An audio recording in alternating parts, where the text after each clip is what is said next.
मैं आप सबके सामने थोड़ा सा हट करके ये जरूर कहना चाहूंगा, जितना लोग मुझे बुलाने के लिए उत्साहित नजर आते हैं, हर इलाके में प्रोग्राम चाहिए, तारीख चाहिए, तो यहां से मैं एक ऐलान कर देता हूं, बहुत ज्यादा शौक रखते हैं मुझे सुनने का, तो फिर झेलने का भी शौक रखो। वजह यह है कि हमारी आदत किसी के तलवे चाटने की नहीं है, हमारी आदत लोगों की चापलूसी करने की नहीं है। अगर आप ये समझेंगे कि आपकी बातें मेरी जुबान से निकलेंगी तो ये खाम ख्याली है। अल्लाह तबारक व तआला ने कुरान अजीम में इरशाद फरमाया, इल्म वालों से अल्लाह ने यह वादा लिया है कि वो हक बात करेंगे। लतुबय्यिनुन्नहु लिन्नासि वला तक्तुमूनह, लोगों से बातें छुपाएंगे नहीं, जो हक बात होगी वो बयान करेंगे। आपके इलाके में या किसी भी जगह पर, मुझे याद है आज से तकरीबन 10 साल पहले होंगे, जब हमारे हालात इतने ज्यादा पॉपुलर भी नहीं थे, अक्सर जगह के कुछ ट्रस्टी हजरात, कमेटियों वाले जो उलमा को बैलों की तरह हाँकना चाहते हैं, जो सारा रस्सी वाला जमा में हुकूमत वाला मसला सब अपने पास रखना चाहते हैं, हमसे भी आकर के कुछ लोगों ने कहा था, हजरत आप आए हमारे मोहल्ले में, सूद पर आप कुछ ना कहें, यहाँ पर बहुत सारे लोग फाइनेंस का काम करते हैं। मैंने 1.5 घंटा सूद पर ही बयान किया था। बुलाना है बुलाओ, उसके बाद ना बुलाओ, बात मेरे मुस्तफा की होगी। नबी करीम सल्लल्लाहु ताला अलैहि वसल्लम ने जो बयान फरमाया है वो हम बोल करके रहेंगे। अभी मेरे आने से पहले आपके जिम्मेदार हजरात भी डरे सहमे हुए थे, और ये लोग भी ये कह रहे थे कि कुछ दस्तखत कर दीजिए, वो नहीं बोलेंगे, ये नहीं बोलेंगे। हाँ, इतना कहूंगा, मैं कुत्ता किसी को नहीं बोलूंगा, हाँ कुत्ते को ही कुत्ता बोलूंगा।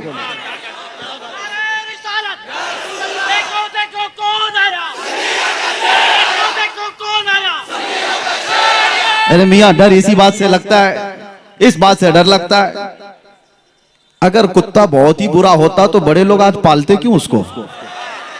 मर्सिडीज में बैठ के जाता है, ऑडी में बैठ के घूमता है, इतना ही बुरा है तो वो टॉमी क्यों बना हुआ है?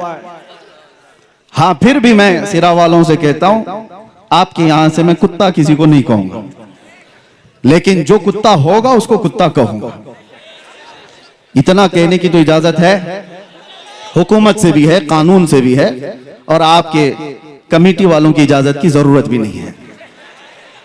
यह बात मैं इसलिए कह रहा हूं मेरे अजीजों, ये लतीफा नहीं है और मजाक नहीं है। मैंने जो गुफ्तगू शुरू किया, हालात ऐसे आ गए कि सबसे ज्यादा मैंने आज देखा है बुज़दिल लोग वो लोग हैं जो मुस्लिम नेता बने हुए हैं, लीडर बने हुए हैं। मेरी बात कड़वी लगेगी, लेकिन एक बात याद रखना, बुखार की दवा कड़वी होती है, निगल लो तो फायदा है,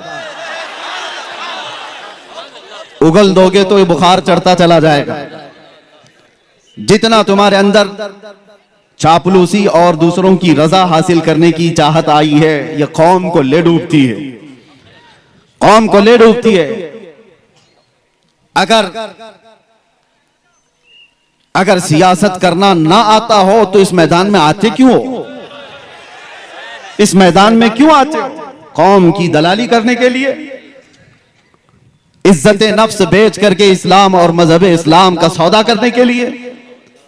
मुझे तकलीफ उन्हीं लोगों से है, इसीलिए कहा गया है, मुझे बहुत जिम्मेदार लोगों ने कहा था कि आपकी इस कौम को कोई दूसरा बर्बाद नहीं कर सकता जब तक कि आपका ही आदमी बर्बाद ना करे। आपका आदमी जब तक ना तोड़े, कोई दूसरी कौम आपको नहीं तोड़ सकती।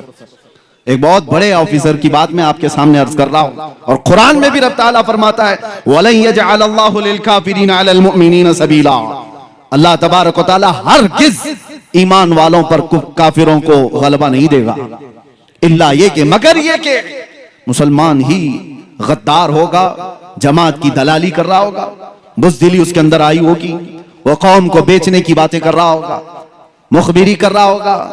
आज तो कितने लोग इसी पर अपना गुजर बसर कर रहे हैं, वो टिप्पर बने हुए हैं, मुखबिर बने हुए हैं, कितनों के घर इस पर चल रहे हैं। बाज आ जाओ मेरे अजीजों, खैर उम्मत हो आप। कुरान ने कहा है कुंतुम खैर उम्मतिन उखरिजत लिन्नास, तमाम इंसानों में अल्लाह ने तुम्हें खैर उम्मत बनाया है। तअमुरून बिल मारूफ व तनहौना अनिल मुनकर, तुम अच्छाइयों का हुक्म देने वाले हो, बुराइयों से रोकने वाले हो। तुमने अगर ये जिम्मेदारी छोड़ दी तो एक बात याद रखना, होता क्या है मालूम है? एक मशहूर शेर है, दीवार क्या गिरी मेरे खस्ता मकान की, दीवार क्या गिरी मेरे खस्ता मकान की, लोगों ने आने जाने का रास्ता बना लिया। होता यही है, घर अगर पुराना होकर टूट गया और उसकी देखभाल नहीं की जा रही है तो लोग उसको तो रास्ता समझकर इधर से उधर निकलने लग जाएंगे, घर को भी रास्ता बना लिया जाएगा। यही हाल है आज। हमने मुस्तफा करीम सल्लल्लाहु ताला अलैहि वसल्लम की गुलामी से जो रूगर्दानी कर लिया, हक बयान करना उलमा ने छोड़ दिया है, तो हर कौम ने तुमको अपने निशाने पर उठा रखा है। वजह यही है कि आज हम हर एक के रास्ते पर क्यों आए हुए हैं? क्यों फुटबॉल की तरह से उछाला जाता है, खेला जाता है? वजह यह है कि तुमने अपनी असलियत को भूला दिया है। कुरान तुम्हारी असलियत क्या बता रहा है? तअमुरून बिल मारूफ व तनहौना अनिल मुनकर, तुम अच्छाइयों का हुक्म देने वाले हो, बुराइयों से रोकने वाले हो। कितने बच्चे ऐसे हैं इसमें जो अच्छाइयों का हुक्म देने का काम कर रहे हैं, बुराइयों से रोकने वाला काम कर रहे हैं। किसी को किसी की आज नहीं पड़ी। 24 घंटे बच्चा नशे में घूम रहा हो, पड़ोस में देखने वाले भी देखकर उसको हंस करके चले जाते हैं। एक बात याद रखना, मोहल्ले में एक जानी होता है तो पूरे मोहल्ले से बरकत उठ जाती है, पूरे मोहल्ले से। दूसरे इबादत गुजार भी होते होंगे। एक बात एक हदीस में है, जिब्राइल अमीन अलैहिस्सलाम को हुक्म हुआ था कि एक बस्ती को तबाह कर दो, ये बहुत नाफरमान है। अल्लाह का हुक्म आया, वो बस्ती को तबाह और बर्बाद करने का अजाब अल्लाह का आ गया। लेकिन उस बस्ती में एक नेक बंदा भी रहता था, और इतना नेक कि उसने कोई गुनाह नहीं किए थे। जब अजाब आया तो वो भी उस बस्ती में था। जिब्राइल अमीन ने पूछा, मौला उस तेरे नेक और आबिद बंदे का क्या करना, इबादत गुजार का? रब का जलाल था, फरमाया उसको भी अजाब में हिलाक करो। पूछने की हिम्मत नहीं हुई फरिश्ते की कि अल्लाह उसका क्या कसूर है। जमाने के बाद वो बस्ती तबाह बर्बाद हो गई, अजाब का शिकार हो गई। रब ताला की बारगाह में इस फरिश्ते ने पूछा, मौला उसका क्या कसूर? रब ताला ने फरमाया, वो बुराइयां अपनी आंखों से देखता था और किसी को कुछ कहता नहीं था, देखकर खामोश रहता था।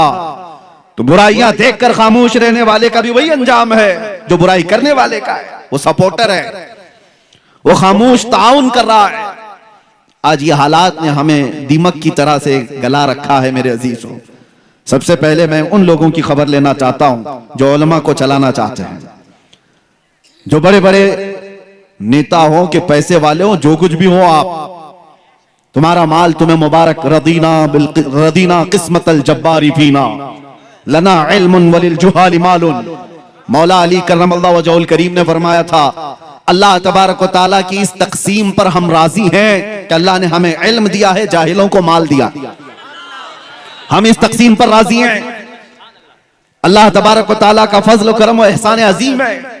लेकिन मालदारों से, कमेटी वालों से, जिम्मेदारों से, मैं हर जगह के इलाके वालों से, जाहिर सी बात है हमारी बात फैलती है, सबसे कहता हूं, होश के नाखून लो। आपको जिम्मेदार उलमा की गर्दन पर बैठने के लिए नहीं बनाया गया। उलमा की गर्दन पर बैठकर उनकी जुबानों पर अपने अल्फाज डालने के लिए नहीं बनाया गया है कि मौलाना ऐसा बोलो, मौलाना वैसा बोलो, मौलाना ऐसा बोलो, मौलाना वैसा बोलो, और उनके बारे में कुछ ना बोलो। और जो मौलाना ऐसा करता है, इमाम गजाली फरमाते हैं, वो उस मक्खी से ज्यादा गलीज है जो पखाने पे बैठती है। वजह यह है कि ये इल्म बेच रहा है और अपना दीन बेच रहा है माल की वजह से, मालदारों के रौब से। दोनों अजाब में गिरफ्तार होंगे। माल वाले, जितने भी मनसब वाले, आप खलीफा हारून रशीद से ज्यादा बढ़ करके तो नहीं होंगे। हारून रशीद उस खलीफा का नाम है जिसने एक जमाना ऐसी खिलाफत की है कि बड़ी बड़ी हुकूमतें उससे थरथराती थी। माल दौलत के खजाने बेहिसाब थे। अपने बेटों को, अमीन और मामून दो बेटे थे, जिस उस्ताद के पास पढ़ने के लिए रखा था वक्त का बादशाह इमाम खलील कूफी, वो पढ़ाते थे बच्चों को, बादशाह के बेटे को पढ़ाकर चले जाते थे। एक दिन बादशाह ने देखा दूर से, वो वजू कर रहे थे और बादशाह का बेटा पानी लेकर के उस्ताद को वजू के लिए मदद कर रहा था। जाहिर सी बात है, एक बादशाह का बेटा एक मौलवी को वजू करा रहा है, बहुत बड़े बादशाह का बेटा। थोड़ी देर के बाद अपने बेटे को बुलाया। जब उस्ताद चले गए, एक थप्पड़ मारा अपने बेटे को। कहा क्या कर रहा था? हो सकता है आज के मालदार लोग इसलिए थप्पड़ मारे कि वो मौलवी हमारे औकात के बराबर नहीं है, तू उसकी क्या खिदमत कर रहा है। लेकिन बादशाह ने थप्पड़ क्यों मारा था? बेटे से पूछा क्या कर रहा था? कहा उस्ताद की खिदमत कर रहा था, वजू का पानी दे रहा था। और थप्पड़ लगाया और कहा खिदमत का यह तरीका नहीं होता, एक भाई पानी डाल रहा होता और दूसरा भाई पांव धो रहा होता, यह खिदमत का तरीका होता, तुम दूर से पानी कैसे दे रहे? उन बादशाहों ने भी अपने बेटों को यह सिखाया था कि उलमा की जूतियों के पास बैठो, यही अदब है, ना ये कि उन पर अपनी मर्जी चलाओ। दीन का निजाम यहीं से तो बिगड़ रहा है। मिंबरों पर जो आवाजें उठती थी, हक की आवाजें, उन्हें कौन दबा रहा है? आज हम आजाद मुल्क में जी रहे हैं और अल्हम्दुलिल्लाह मुझे फख्र है जितनी आजादी के साथ हम बोलते हैं। हक बात का ऐलान करने में जब कोई पाबंदी नहीं है, तो ये कौन लोग हैं जो माल वाले, पैसे वाले, जो उलमा को अपनी मर्जी के मुताबिक बुलवाना चाहते हैं? हाँ, हालात से आप बाखबर कर सकते हैं उलमा को, हालात इस तरह के चल रहे हैं। और एक नब्बाज आलिम वो खुद समझ जाए कि उसे क्या बोलना है। कल्लिमुन्नास अला क़द्रि उक़ूली, लोगों की अकल और जमाने के हालात के एतबार से वो गुफ्तगू करे। लेकिन यहाँ हालात बहुत अलग चले हैं। ये जो कौम रात भर जलसे करती है, यहाँ के तो चले, हम साउथ में हैं, अभी अच्छे खासे जलसे होकर के चले जाते हैं। शुमाल हिंद में हमने देखा है रात 5 बजे तक जलसा चलाने वाले, कई शायरों को, कई बड़े बड़े मुकर्रिरीन को लाने वाले, और पता नहीं कितने कितने पैसे खर्चा करने वाले। वो अपने मस्जिद के, मोहल्ले के मुअज्जिन को और इमाम को 5000 देने को भी तैयार नहीं। उन उलमा को उसी तरह से रखा गया है। और फिर कहते हैं कि कौम के अंदर बदहाली है, कौम के अंदर ज़बूहाली का शिकार हो चुकी है, ये कौम अखलाक में गिरी हुई है। जहां से हक बात का ऐलान होता था, उन आवाजों को दबा दिया गया है, उन आवाजों को खत्म करने की कोशिशें की जा रही है। ये गैरों की तरफ से नहीं, अपनों की तरफ से। इस्लाह करो। और एक बात मैं आपको बता दूं, बुजुर्गों ने फरमाया है कि माल की चर्बी जब किसी को चढ़ती है तो सबसे पहले वो दीन का मजाक उड़ाने लग जाता है, और वही फिरौन के साथ क़यामत के दिन उठाया भी जाएगा। माल आने के बाद बहुत बड़ा इम्तिहान।